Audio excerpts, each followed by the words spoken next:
Salt Bay finally lost it all. Abi öldü mü Nusrat ya?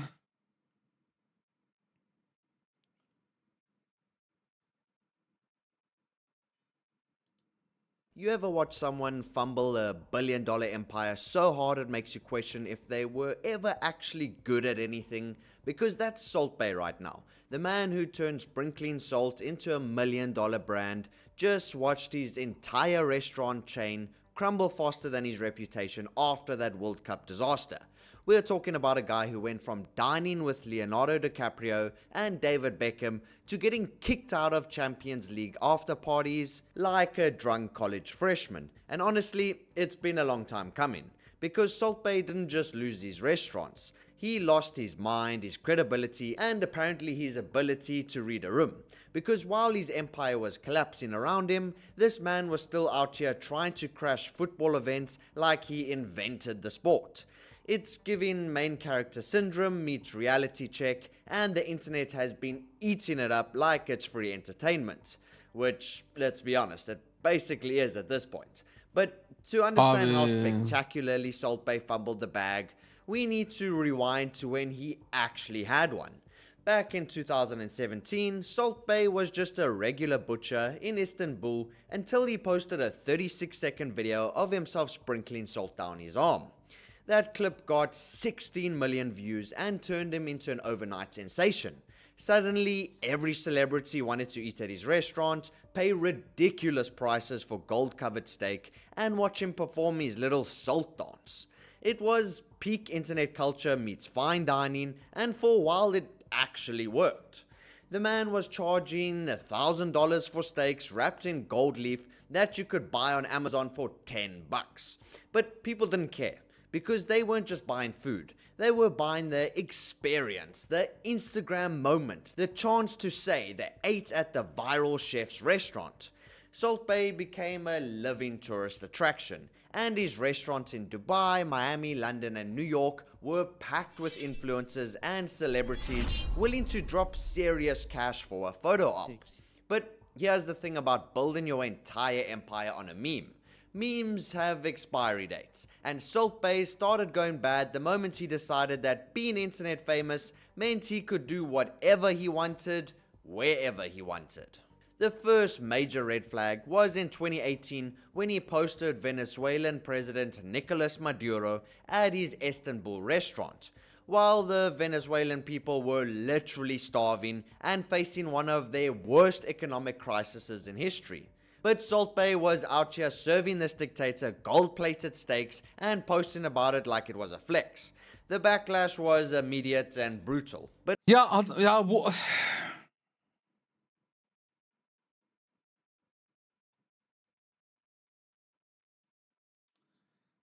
salak ya. instead of learning from it, Salt Bay doubled Ya down on okudum onu, orospu çocuğu. Niye bunu okuyan pit yazdın ya? Ananı sikeyim senin ya. controversy.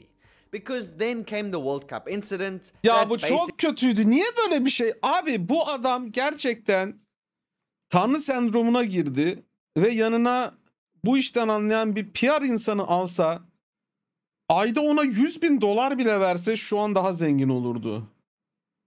Salak ya. Niye yaptın oğlum böyle bir şey? Her şeyi biliyorum diye. Abi çok kötü ya. PR ekibi var. PR ekibi var ve bunu mu yaptılar? Ananı sikeyim, şaka yapıyorsun ya. PR ekibi de kendi gibi köylü müydü? nuked his reputation. December 18th, 2022, Argentina just won the World Cup. And while the players were celebrating one of football's greatest moments, Salt Bay decided to make it about himself. Ya bir şey diyeceğim. Türkiye kazansa yine bak bir şekil yedirirdi de bunu. Baba Arjantin'le senin ne alakan var? Sen ne yapıyorsun amına koyayım yani bunu?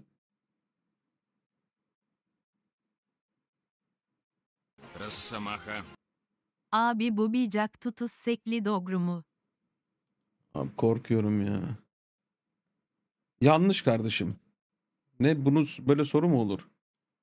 Yarrağımı tutsun This öyle. man somehow snuck onto the pitch, started grabbing players for selfies, and literally snatched the World Cup trophy out of their hands. The audacity was astronomical.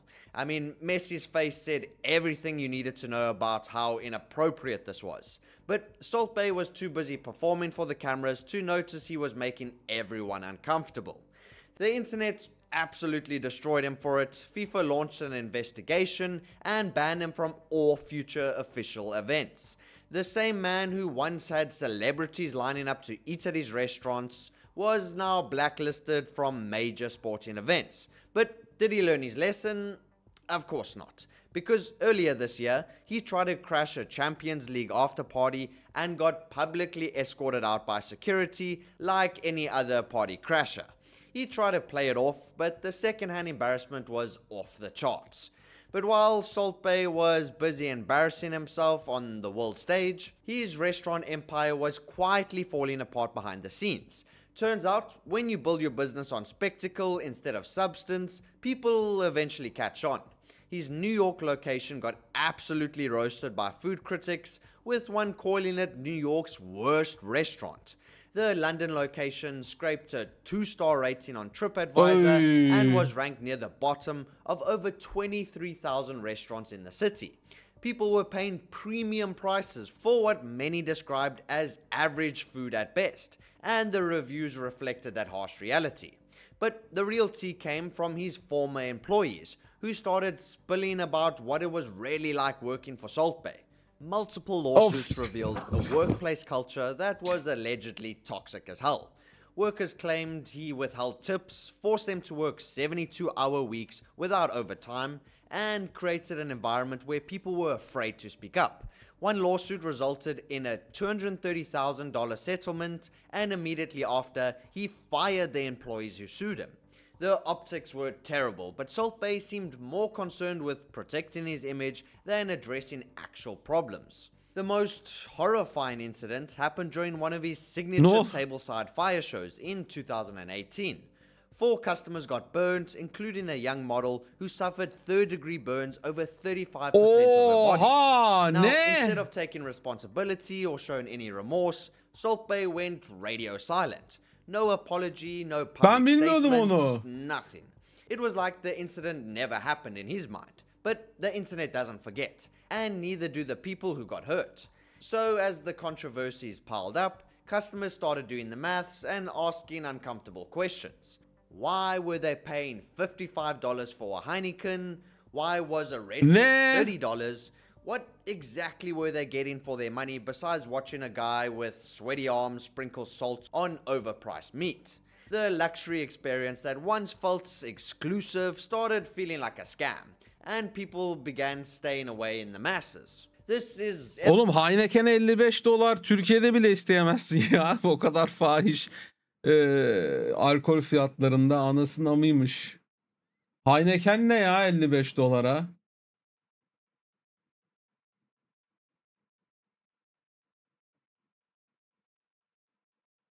Evident because numbers don't lie. Salt Bae's US empire has shrunk from 7 locations to just 2 in the past couple of years. His Beverly Hills flagship, once a symbol of his success, officially shut down in June 2025. The London location saw profits drop by over 30%, and even his Dubai restaurant was struggling to fill tables. These weren't just bad months or seasonal dips. This was a systematic collapse of a brand that had lost all its credibility with its target audience. And so, in a desperate attempt to save his failing restaurants, Salt Bae did something that completely contradicted everything he built his brand on. He slashed prices. The same man who once said quality is never expensive, quality never expensive, was suddenly offering discounts like a clearance sale at a dying mall. It was the ultimate admission that his pricing was never about quality in the first place. But even with lower prices, people weren't coming back. The damage to his reputation was too severe and the trust was gone. But the most pathetic part of this whole saga is watching Salt Bae refuse to accept reality. Even as his restaurants closed and his reputation crumbled, he was still posting receipts of expensive bills on social media like they were trophies. And he was still trying to crash exclusive events like he was still relevant. The man was living in a fantasy where his 15 minutes of fame never ended, but the rest of the world had moved on. What makes Salt Bae's downfall so satisfying to watch is that it was entirely self-inflicted. He had everything handed to him on a silver platter. Viral fame, celebrity endorsements, a global brand, and millions of dollars in revenue. All he had to do was not be a complete disaster of a human being. And he couldn't even manage that. Instead of focusing on making good food and treating his employees well, he chose to chase clout and controversy at every turn. So the lesson here isn't just about Salt Bae. It's about what happens when you mistake viral fame for actual talent, when you prioritize performance over substance, and when you think being a meme makes you untouchable. Salt Bae built his empire on a 36-second video, but he destroyed it with years of bad decisions, toxic behavior, and an ego that wrote checks his actual skills couldn't cash. Now he's left with a handful of struggling restaurants, a reputation in shambles, and the internet using him as a... Ya işin basic'ini çöpe attı çünkü. Yani şunu söylemek lazım. Salt Bae, Nusrat kötü bir kasap ya da kötü bir et pişirici değildi. Yani gerçekten iyiydi. Şunu söyleyebilirim. Bazı teknikleri de literatüre sokmasa da yaygınlaşmasını başardı. Yani nedir mesela o tekniklerden birisi? Dışını şey yapıyorsun, mühürlüyorsun. Şikecek'te böyle saçma şeyler olmayacak değil mi abi? Bir de dayı Ya nerede? yok, siktir git amına koyayım. Alırsın kasadan yemeğini, siktirip gidip yersin. Bana ne amına koyayım, sana gelip bir de şov mu yapacağız? Ne Beef Wellington ya? Beef Wellington, Gordon Ramsay.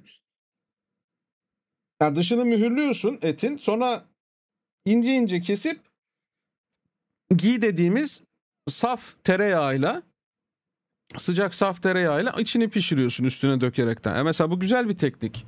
Bunu yaygınlaştırdı. Bunu yaptı.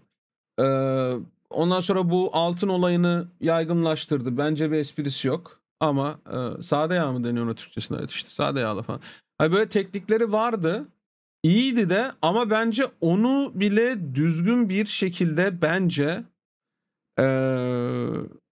sürdürülebilir hale getiremedi. Standartize edemedi. Standartizasyon bu işlerde çok önemlidir. Yani ben her gittiğimde aynı kalitede yiyebilmem lazım.